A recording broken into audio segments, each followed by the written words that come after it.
Stan Gibilisco here, proprietor and operator of amateur radio station W1GV, Whiskey 1, Good Vibrations.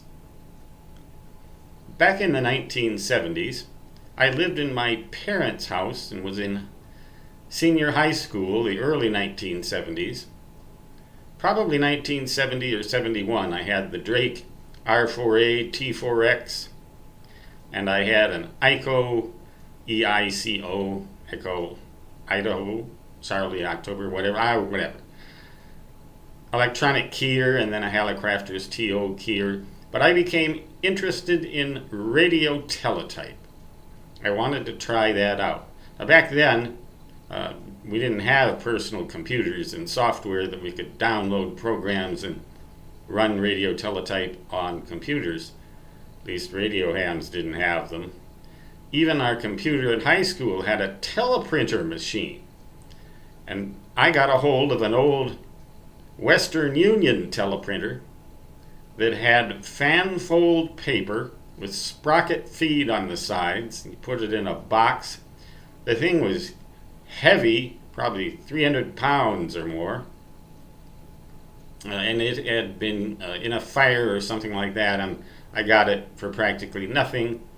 And it would run at 66 words a minute or 60 words a minute.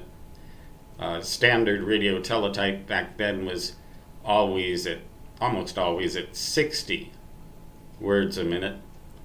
And it printed all caps and just, basic characters in it. And that was for receiving. For sending, you just typed on that Teleprinter machine like it was a typewriter, and it operated like a mill. I mean, you had to press down hard on those keys. But anyway, I adapted it with a HAL Devices Sierra Tango 5 ST5 terminal unit, the equivalent of a modem, and used it with my Drake line to operate radio teletype the old-fashioned way. And it was quite a lot of fun. I remember one round table I had on that machine in the fallout shelter in my parents' house in Rochester, Minnesota. The fallout shelter that I called the Lab, with my call sign back then, WA0OKV, Ocean Kilo Victor, in Rochester, Minnesota, as I said. And I painted the interior of that fallout shelter. We were still scared of that the Russians might try to blow us up. We built it originally because we were afraid that Cuba might launch nuclear missiles at us. The Cuban Missile Crisis, as you may recall if you're old enough. Anyway, I operated radio teletype that way, mechanically. And that HAL ST5, I gave it a beautiful cabinet. That was a home brew, except it was a kit, and I home brewed the cabinet. I home brewed the shift, either 170 hertz shift or 850 hertz shift. Most commonly back then, people used 170 hertz shift, and so that's what I almost always used. But I remember having quite a lot of fun with that thing and playing around and experimenting with it.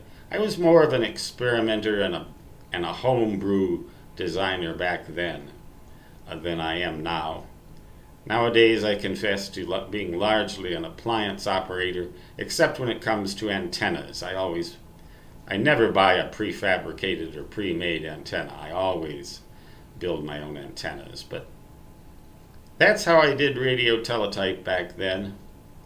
I wonder if the dents in the floor tile are still in that old room down in the basement, and whoever owns that house on 7 1/2 Avenue somewhere, something like that, in Rochester, Minnesota.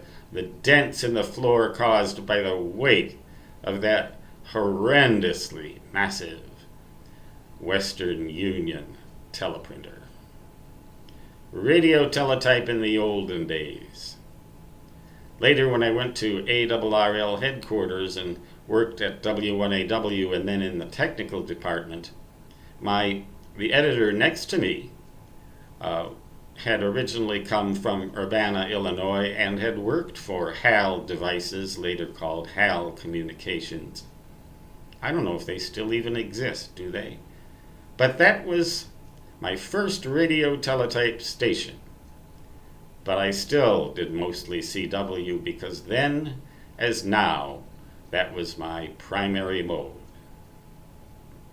Stan Gibilisco, W1GV, signing off, saying 73 and so long, which, in my native fist, always translates to da-da-da-da-da-da.